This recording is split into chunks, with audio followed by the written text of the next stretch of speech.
state treasurer this fall.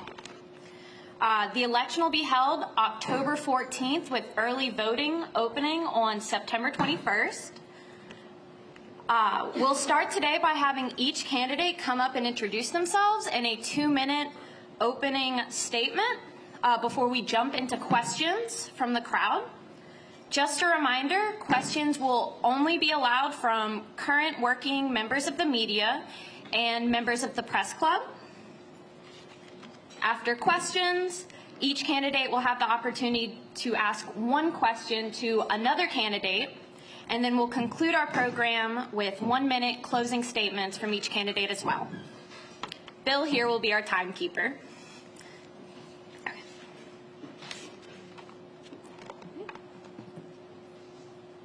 First? Yes, sir. Okay. Well, good afternoon. It's great to be here with you. My name is John Fleming. I'm a candidate for treasurer. Let me tell you a little bit about myself. I grew up in a working class home where we learned to pinch a penny and stretch a dollar. I sat with my parents and we looked at our bills and we paid what we could, and some months we couldn't pay them all. I learned a lot from that, and I worked part-time as a kid, mowing grass, doing all the things necessary to help out the family. Just as I was leaving for college, my dad died suddenly of a heart attack at age 43, and I had to figure out another way to finance my college education. And fortunately, God blessed me by finding ways. So I worked part-time, I got scholarships and loans and made it through. After that, I went to medical school, and I was very proud to have an MD, as I wanted to help people. That was really my effort in life, is what can I do for mankind? How can I help my fellow man? I went on to the United States Navy and served 6 years in uniform and was very proud of that. Then my little family left the Navy and I became a family practice physician in Minden, Louisiana. It's in North Louisiana. But in the mid-'80s, I began to open up businesses, and I opened the first Subway restaurant in North Louisiana. We have 35, and I employ over 350 people. In 2009, I ran for Congress and served as a good, strong conservative Republican, tight-fisted on budgets. And then served 4 years after that in the Trump administration, first in Health and Human Services, naturally. Then I was made head of the Economic Development Administration, and then I went on to serve as Deputy Chief of Staff in the West Wing of the White House alongside Mark Meadows, and only 10 steps from the Oval Office. So I look forward to your questions, and we'll talk more about what I plan to do as your treasurer. Thank you.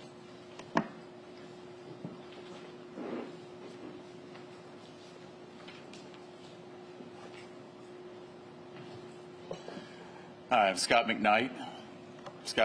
State Representative right here in Baton Rouge for District 68, where I live with my wife, Elizabeth, of 17 years, and our 3 incredible children. I've been in the financial services industry for 25 years, currently Vice President and Director of Business Development for Candiates Insurance, where we manage and protect billions of dollars of our clients' assets every day. I grew up in a family that told me to give back to our community, that if you're not willing to get involved, that you really can't complain about what's going on around you unless you help try to find the solutions. That's what drove me to get involved very early in life around Baton Rouge, doing things for many of our nonprofits, from coastal conservation to animal welfare to many, many other ones, ethics and business. But the one I'm most proud about is my near decade with the East Baton Rouge Sheriff's Office as a reserve deputy, where I put on a uniform, a bulletproof vest, and a pistol and went and patrolled the streets of Baton Rouge. I then spent time training our deputies, and also then I ended my career there working with our detectives on internet crimes against children and human trafficking. It was that time that I knew that drive to serve pushed me to run for the legislature, where I've been for the past 4 years serving in the House with my colleague Barbara Freiberg and many other great people from around the state to do really great things for our state. That's what's driving me now to run for state treasurer now that John Schroeder has decided to run for governor. We need a new, good, conservative leader there to work with our new statewide officials to solve some of our bigger problems that we have going. John Schroeder's done a fantastic job with our treasury. We need to take that baton and keep running down around the track. But we also need to take that office and start using it in better ways to tackle some of our larger problems that we have, one of them being our insurance crisis in this state. And that's one of the big things I'm going to work on as soon as I get in. Look forward to your questions. Again, thank you for having me here.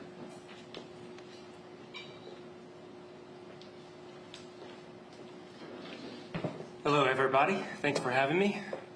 My name is Dustin Granger, and I've been a financial advisor for 2 decades. I'm a certified financial planner. So most of my career, I've helped hundreds of Louisiana working families achieve their financial goals and achieve their retirement goals. And one thing that I'm most proud of is helping a lot of these working families through tough economic times of the Wall Street greed and the 2008 financial crisis and all the natural disasters that have hit our state, especially Lake Charles over the last 15, 20 years, and the insurance crisis and things like that. Helping them get through that, I think, is what we need in the Treasurer's office, because we're dealing with the same issues statewide. Also, I've learned and studied about economic downturns and how we come out of them. And over time, you see the same patterns. And in Louisiana, we do things basically completely backwards or upside down. Ever since Jindal, we've gone all in on trickle-down economics, and it's robbing the people of the state. It creates a vicious cycle of budget crunches, brain drain, culture wars, poverty that is hard to get out of. And we need a treasurer because the treasurer is the financial advisor of the state, we need somebody that will stand up. I think I'm running because I'm sick and tired of career politicians heading up agencies like this, and we need somebody that's going to stand up and say what needs to be said and be independent. So I have 2 little girls, age 8 and 5, and I want them to be in a better Louisiana. So I'm going to fight everything I can to do what's right for the people of the state, make the economy work for you, and put money in people's pockets, because that's what an economy is for. Thank you.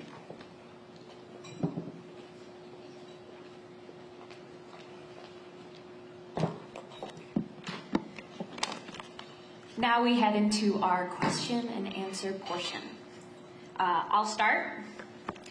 Candidates, do you believe social or environmental policy should be a factor when selecting contractors for the state? Okay, excuse me. Who do you want? Will you start first? We should rotate among us who starts first. I'll be happy to start, but we should rotate first. Okay, but you're standing to the left, so you can start. All right. Yeah. What I was saying is that we should rotate who starts first on each question. That's what's typically done in a forum or a debate.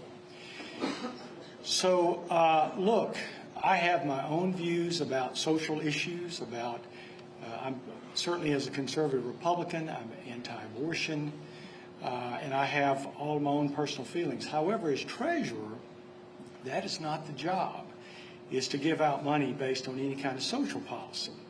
The treasurer, of course, writes checks according to the policy set forth by the governor and the legislature. And if there is any policies made about social issues, it should come from the governor and the legislature.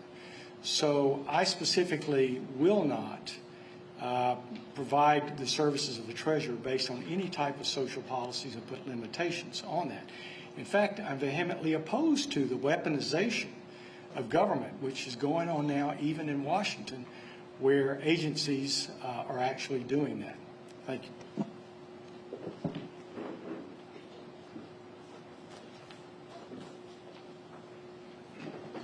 So the treasurer is essentially the CFO for the state of Louisiana. It's your chief financial officer, and their job is to do what is right for the citizens and get the highest return or the best deal for the citizens of Louisiana. So it is a fiduciary responsibility first. Now, I think that we've seen this clash in many different spaces, more likely on the bond commission, where we've been issuing bonds and trying to move amongst institutions, where I believe that probably the best thing that has happened is we've moved to a competitive bid process where it takes all of that out of the question and it moves directly into who's giving you the best deal for the time that you're looking for. So the way I would do this as treasurer is make sure that we are doing making the best move for the taxpayers of Louisiana, regardless of those moves, but also putting it out for a competitive bid where you get the best deal. So thank you.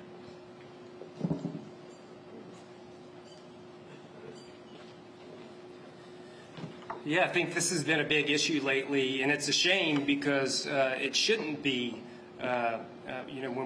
With the bond commission and investing the state assets, it shouldn't involve a lot of these social issues. But our current treasurer, and I think my opponents back a lot of the current treasurer's policy of banning ESG investing, which stands for environmental, social, and governance. I've been doing this for 20 years in ESG, or it used to be called responsible investing, has been growing and growing for 20 years. People care more about where their money is being used. And it wasn't until now, until it's like all of a sudden got political. And I think a lot of this corporate donor money has come into play in this campaign and that kind of stuff, because it's got to stay out of independent decisions in investing and at the bond commission. Because at the bond commission, this is needed money that people need for flood protection, water, and sewage. We should never hold up anything and penalize municipalities based on their views. Thank you.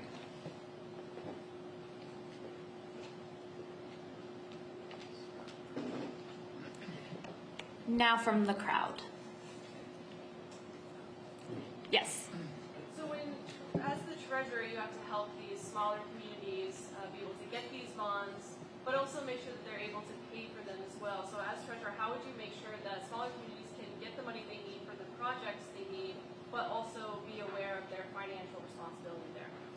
And Mr. McKnight, can you start, please? So I'll do my best to summarize the question. Is that that smaller communities are looking for dollars to do these projects, and they're coming to the bond commission for the money. And the question was, how do you as treasurer ensure that the revenue streams are there to pay back those bonds? And so the answer is that the process that something like that goes through, right, is it goes through the legislative instrument, the budget, and all the bills that kind of accompany that. That bill is passed through this process, sent to the governor signs it. Then the governor is picking these projects, sending them to the bond commission.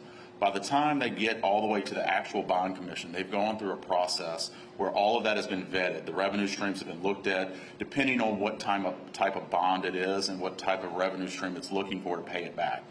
The last step in that process is that approval of that bond commission, which is made up of all the statewide elected officials, representatives of the legislature. And so when you get there, it theoretically has been checked out all the way through, but that is the final step.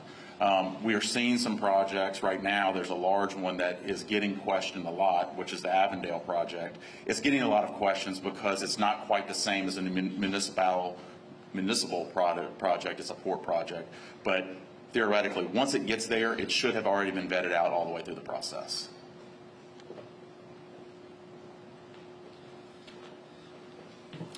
I love this question because it's near and dear to my heart. Small towns across the state are shuttering up. A lot of these places that I remember growing up, thriving communities, and now they're getting it from both sides. On one side, they're getting it through the budget because of trickle-down economics and all the giveaways we give to the wealthy individuals and big corporations at the top through various means. Is keeping money out of these communities. We've cut health, education, infrastructure constantly, so it's hard for these small towns to grow. And then on the other hand, they're losing people, and then they're losing staff, and they're having a hard time trying to get access to financing to help rebuild their towns, to build grocery in certain areas, sewage, water, simple things they're having trouble with. So at the treasurer's office, I intend to start the small town revitalization task force, which is going to be there to help them go through the process, locate different grants, and really be like that extra amount of staff that they need to get things done and rebuild their city. Thank you.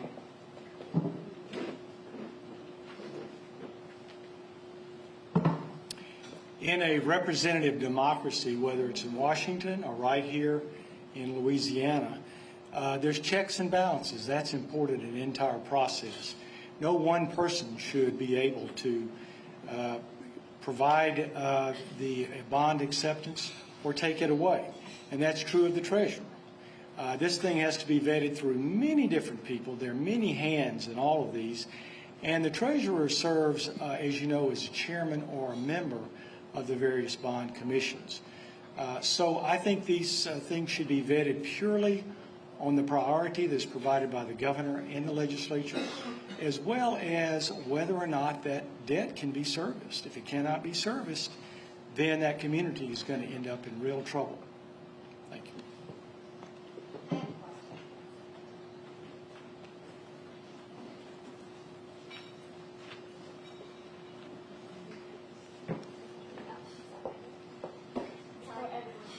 Okay, so sorry, this is my first question.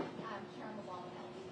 So it was brought up, the insurance crisis. Obviously, this is a big issue with voters. In what ways can you tangibly, realistically affect the insurance crisis? What can you do in a realistic way to help solve our insurance crisis as a state treasurer?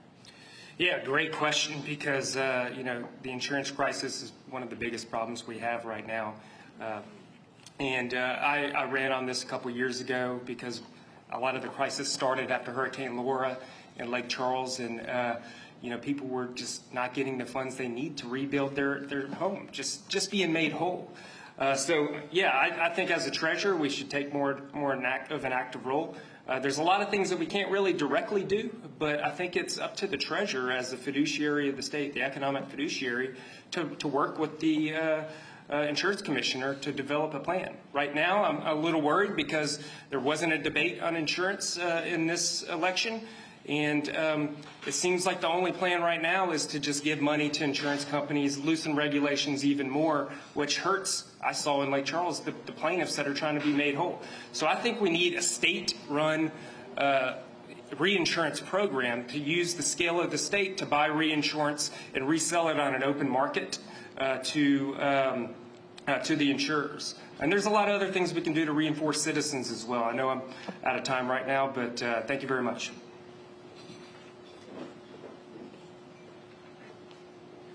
I think if you look at the root causes of our insurance crisis, you find two things. Number one, hurricanes, and then number two, liability. If somebody hits you or you hit them, all kind of lawsuits, everybody's digging for as much money as they can. So let's talk about hurricanes. I was stationed 2 years on the island of Guam when I was in the Navy. I delivered babies in hurricanes, believe that or not. One thing I noticed, that what struck me when I first arrived to the island, and now we're talking about 1979, that's a long time ago. The island had been hit with so many hurricanes that they actually built in resilience. Huge concrete with rebar telephone and electrical poles. They built their homes to withstand up to a Category 5 hurricane. I don't see efforts going on in Louisiana to do that. We need to build in resilience, and that's part of what I did with the EDA, Economic Development Administration. My hope is that the trial lawyers will work with our new governor, and we'll have a better liability system that fairly takes care of those who are hurt and harmed, but doesn't, kill our insurance system. Thank you.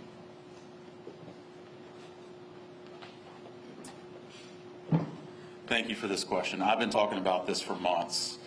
So I've already started working with our new insurance commissioner, Tim Temple, on great ideas on how we can get this done. Directly from the treasurer, we have the treasurer obviously has assets that can be invested. We can start looking at A, buying catastrophe bonds. B, we can start looking at how we start developing a reinsurance program, or at least investing into a reinsurance program that increases the capacity for the state of Louisiana. The third thing we can start looking at is that other Gulf states have wind pools. Florida has a wind pool, Texas has a wind pool, Mississippi, I believe we're the only one on the Gulf Coast that does not have a wind pool. All of this comes together and starts mitigating that risk. It takes it out of the private market, or at least adds funds into the private market that allows for those companies to get the reinsurance or to take out the peril out of the contract. So if they're only coming to write fire and liability policies, we'll get a lot more companies willing to come write those coverages if we can start figuring out how to mitigate the risk on the rest of it. Thank you.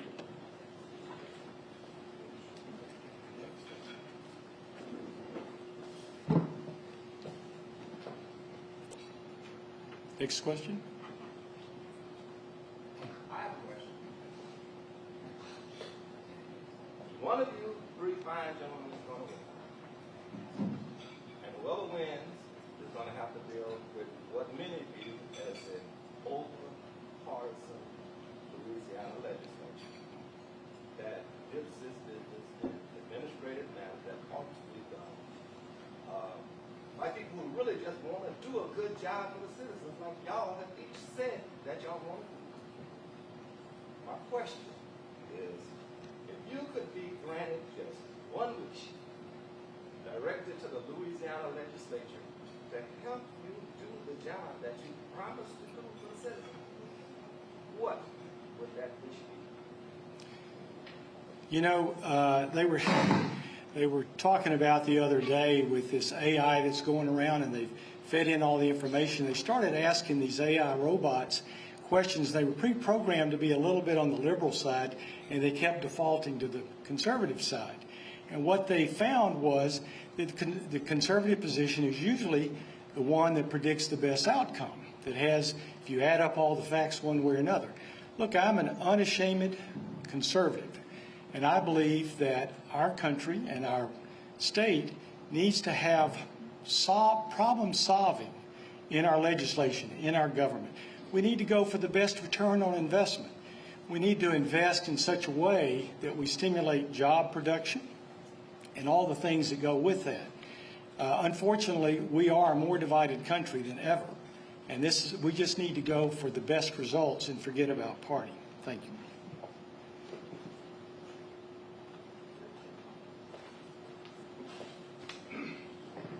Thank you for the question. I'll tell you this, that in my conversations over the past 15 months of running for this office, I've been trying to figure out what is some of the things that the treasurer needs to continue to do his job, not the big global. This is how it applies particularly to this job. And what I've learned is that all the banking contracts and all of those type of contracts do not flow through the treasury.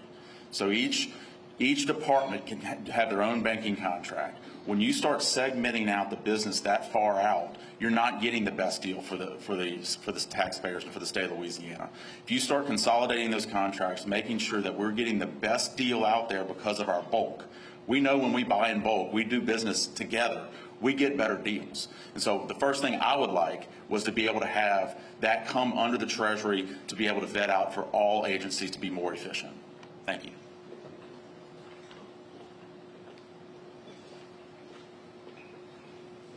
Love this question. If I had one wish, it would be to, over the legislature, that they would be required or unable to put forth a bill unless it put people first and brought most of the advantages to people over big business and other issues. Because, this last year, watching a lot of the committee meetings, I noticed that the bills that were brought forth that helped people, all the focus was on the cost. Oh, this is going to cost us all kinds of money, with no regard to the tremendous value that is created when you invest in people. And on the other hand, when there was bills brought forth that gave tax cuts or regulation cuts, it was positioned as an investment. This is an investment, with no regard to the costs on society and people. So that would be the thing. If we could all get on that page, man, we could do some big things in the state.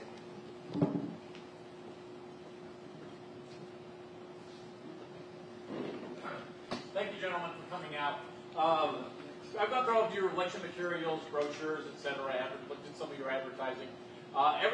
Each one of you claims to be a successful businessman, whatever that means, and however you define it.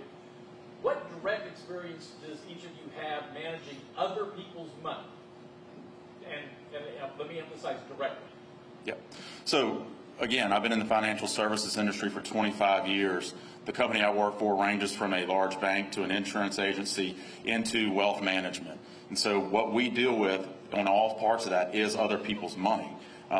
You go to the insurance division, an insurance policy is just a financial contract. You pay money to get an indemnification for you. So all we have done my entire career, other than, look, I've owned other businesses. I've been in the fire suppression business. I've been in the auto business, owning companies.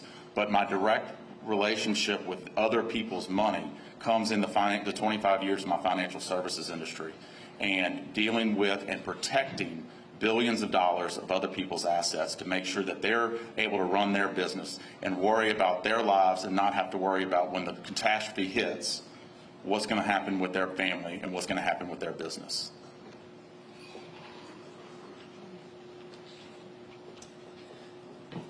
I'll just be frank. I'm the only one that has the experience of managing money. I've, hundreds of families, their life savings, so it means everything to them. This is their nest egg. They save their whole life, and I've been positioned with the task to make this last for the rest of their life.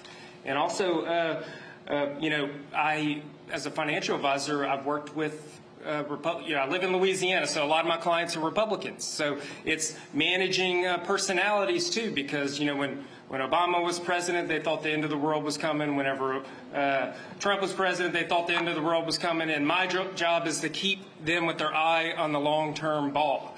And that's very important. And also all the other pieces of the puzzle and how to make sure that they live the life they want to and they don't have unnecessary risk and too much debt load. All of that is the analysis that I give on a daily basis for hundreds of clients.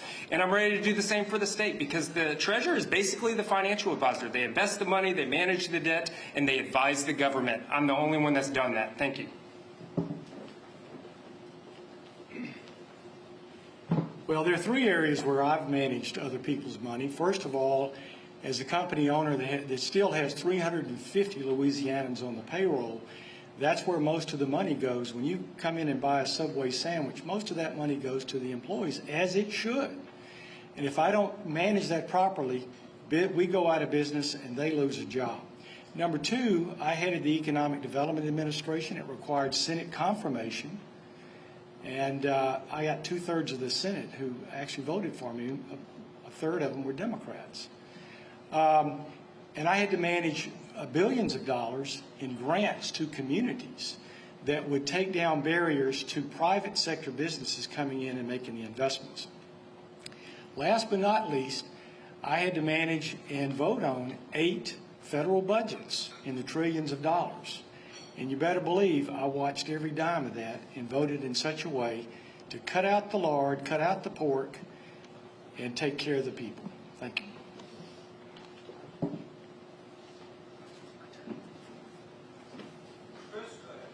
Representative McKnight, you said in your opening remarks that Treasurer Schroeder has done a good job as treasurer. Can you elaborate and be a little specific as to what exactly he's done that you seem to be proud of, and that is there anything that you plan to carry on as far as where you should be getting office and for the other candidates, as y'all share the same assessment as Representative McKnight? Yeah, sure. So look, again, there's 3 things that the Treasury mainly focuses on. The first, the most citizen forward-facing, is the unclaimed property.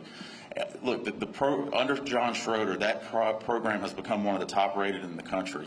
They're doing a great job, returning more dollars and having more claims against unclaimed property than we have in decades.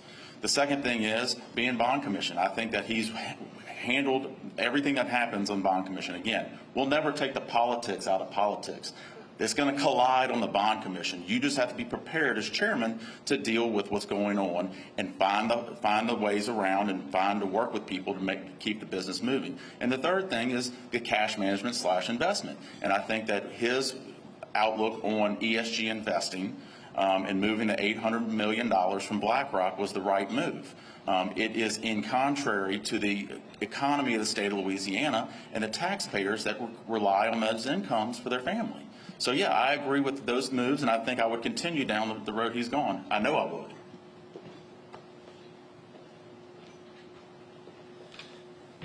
I think he's done a pretty good job. A couple of big things, though, that happened recently, especially with the investing ban, I think is completely political. I mean, here we are, a state that has a lot of oil and gas and a very undiversified economy, and all of a sudden we're going to just ban a whole part of investing, a whole class of investing, profitable investments. Didn't make sense to me. So I think the donations and the big oil interests have learned they can go after treasurers and get them to ban certain investments that help them. So that's a mistake. And also, I think delaying the money to New Orleans, I don't know if John Schroeder voted on that, but I think that politics and the bond commission need to get out. And unclaimed property, like Scott said, unclaimed property is a big deal. I've noticed some good things that he's done recently. I think we need to be more proactive in getting that money out. It's $1 billion that could be used in our poor state. A lot of people are poor. It's money that could be in their pockets. And I think we need to do whatever possible to get that money out the door within the first 4 years. Thank you. think John Schroeder has done a good job. He's upgraded the unclaimed property part of the Treasurer's office, done a really good job with that, and that's good. However, I disagree with Mr. McKnight. I do believe you can remove politics from these decisions. Look, Treasurer is primarily a ministerial role, a bean counter, somebody who makes sure that the dollars go where they should go. Now, I do support when John Schroeder removed investments from BlackRock because of the ESG controversy. It's not that I'm against money going into electrification, certainly, or wind, or whatever. The point is that ESG return on investment is terrible. University of Chicago did a big study on this, looking at 20,000 Morningstar rated funds, and what they found is the best ESG investments did worse than the nominal, even the poorest nominal. So I'm looking for a return on investment for the people of Louisiana.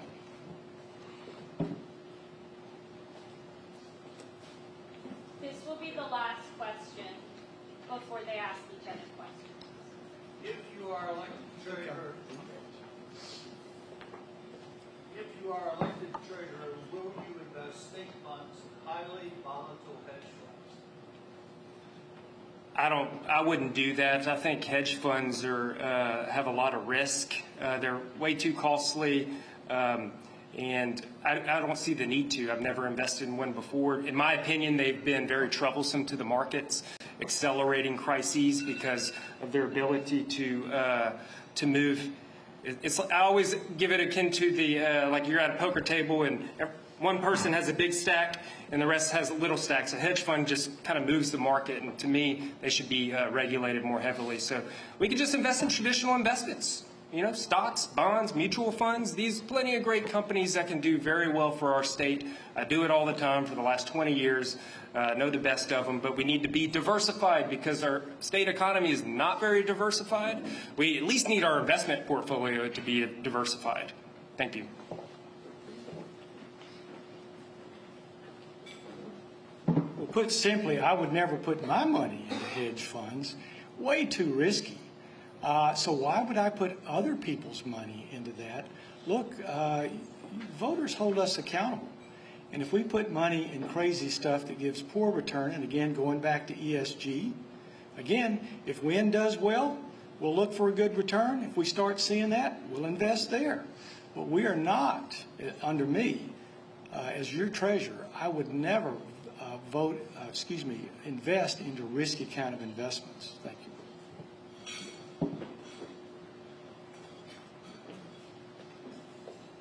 So I think you're going to find that all of us agree on this one, in that, no, that any high volatility, high risk is not going to be what's right for the taxpayers' dollars. It's not what's right for my money. It's not what's right for your money. So no, I would not invest in that volatility or that risk. We need to make sure that we have sustainable, high returns, and we need to start looking at ways at how we can start using those investments to also solve some of our other problems I discussed earlier with the insurance crisis. How do we get those returns and start solving some of the larger problems that we have in this state? Thank you.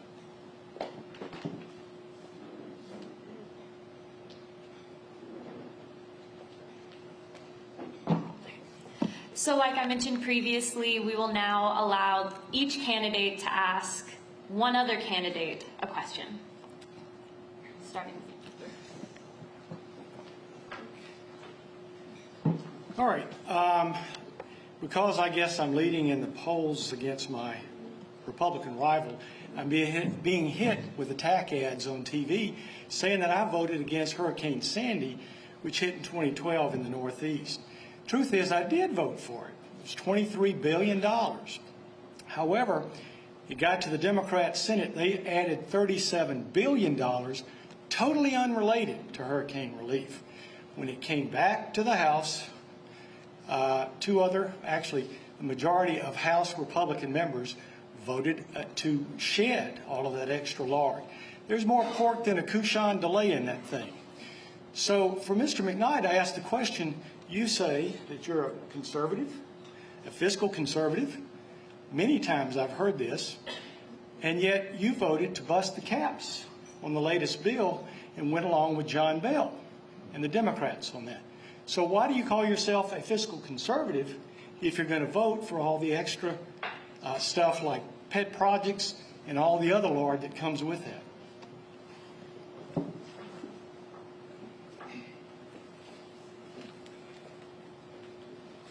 So this is a very simple answer for me. We had a budget this year that had a lot of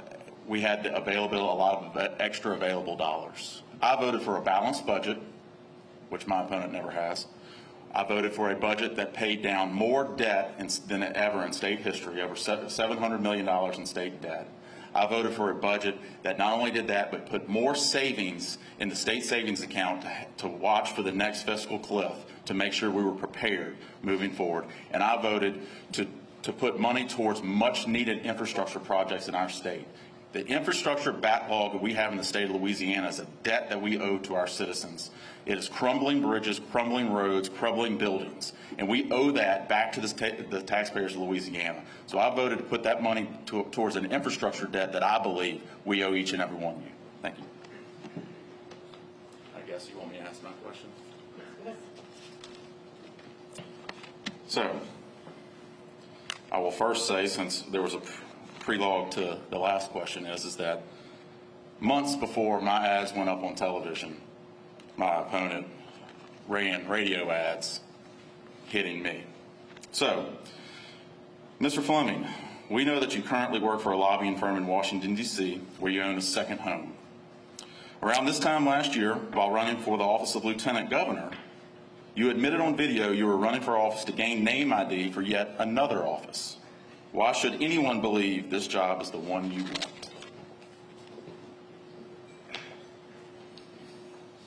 First of all, many of those were pet projects. The money should have been here to pay down the debt, which we still have to service on the pension. I am registered as a lobbyist, but I don't lobby. I'm actually a consultant with a lobbying firm. And the reason why I don't lobby is because that's just not what I do. I have one client.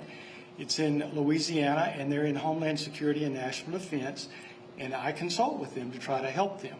Now, I've had a home since 2009 because that's when I went to Congress, and I still have it, and I'm about to rent it out because I'm coming back to my own home for full time, whereas before I was bilocational. So I never said that I wanted to run for any office to go to a higher office. That's simply not true. He's actually running a video, and if you listen to it, it never says that. It's just the narrative overlaid with that. And I never named him in any hit ad. I just mentioned my opponent. That's all I said. As you know, I got two opponents. Thank you.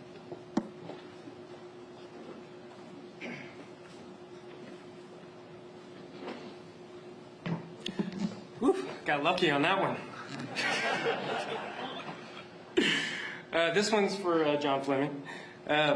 Louisiana is ground zero for the nation's climate crisis. It looks like we're the most negatively affected state from climate change. We'll continue to be the most negative affected state. We're also, a state that relies a lot on fossil fuels. So a lot of changes are going to be happening in the coming years and the coming decades. That we're going to need the Treasurer's Office and the powers of the purse to make sure we invest right for the energy transition and we protect from climate. I asked John because he said some controversial comments about climate science in the past.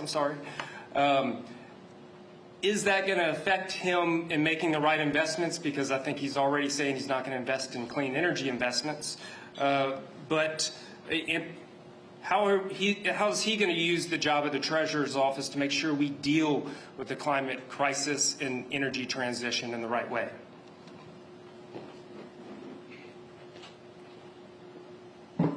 You can tell when someone's leading in the polls because people say you said things that you never said.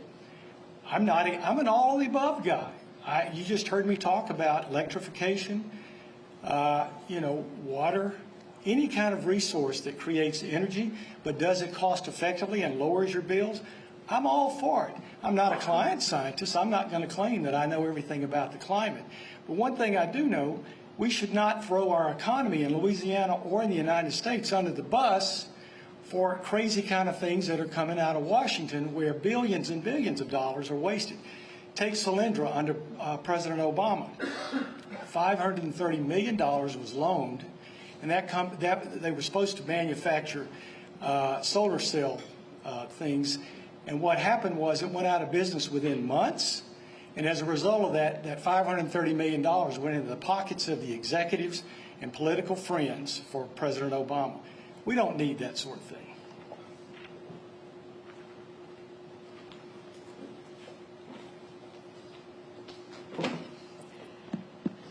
Each candidate will now have 1 minute to give their closing remarks. Mr. Granger, can you start us? I'm so sorry. I didn't see you on my phone.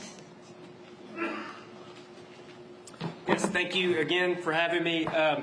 Yeah, I think it's just pretty clear I'm the most qualified candidate for this role. For 20 years, I've been doing basically the exact same thing, and I know how to navigate this. You know, if you need some insurance or you need a doctor for something, they're great for that. Look, we can't afford to have any more career politicians heading this up. And also, I think the Treasurer's office needs to be independent. They both take hundreds of thousands of dollars from oil and gas companies and insurance companies. And look, we're in a crisis right now. We need someone that knows how to get us out of this crisis. I've been through these crises and guided families out. And the Treasurer works for your interest. And lastly, this is personal. I'm desperate to save this state. I have 2 little girls, 8 and 5 years old, and we need this. I don't want to lose them. We've lost too many of our family and friends. So I'm asking you to join my campaign like the governor, AFL-CIO, teachers, on and on, grangerforlaw.com. Thank you.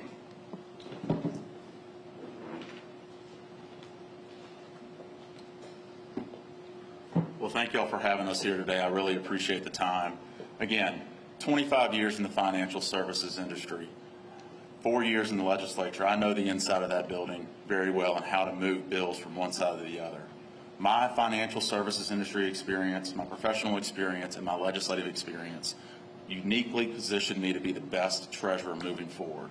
It's time we start tackling some of these large crises, as we talked about the insurance crisis probably being the top one driving people out of our state right now. It will take somebody like me. It will take me to be able to do that. So my drive to serve the citizens of Louisiana, just like I've done in the past, whether it be on the streets with the sheriff's office or in the legislature, now the Treasury, where I can do the good work to serve the people of Louisiana. I'm not doing this because I'm bored. I'm not doing this because I'm looking for the next thing in my life. I'm doing this because I love this state and I want to serve the citizens of Louisiana so that my kids stay here and I get to visit my grandkids right here in the state that I love. Thank you all very much. McKnight4LA.com.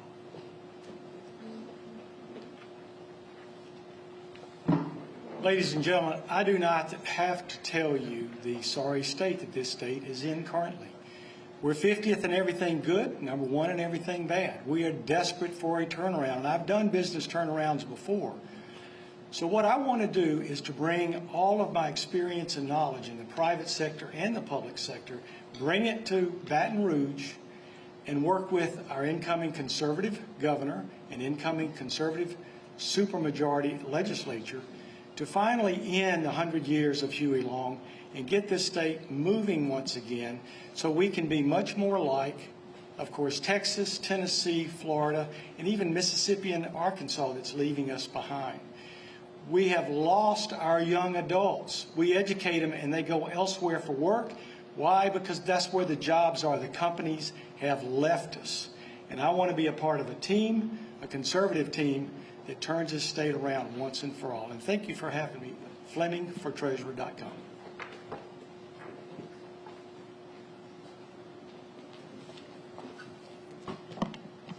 All right, well, that concludes today's program. Just a few notes. Please consider us joining us next week as we welcome the candidates running for Attorney General. The previously scheduled candidate forum for Secretary of State on October 9th has been canceled, but we should have another speaker that day, so y'all should come. Shouldn't these guys be given a round of applause? Let's give them a round of applause.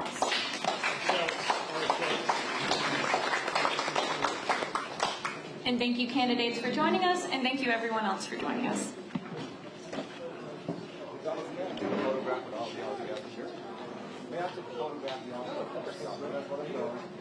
know this number. What's up? I got you.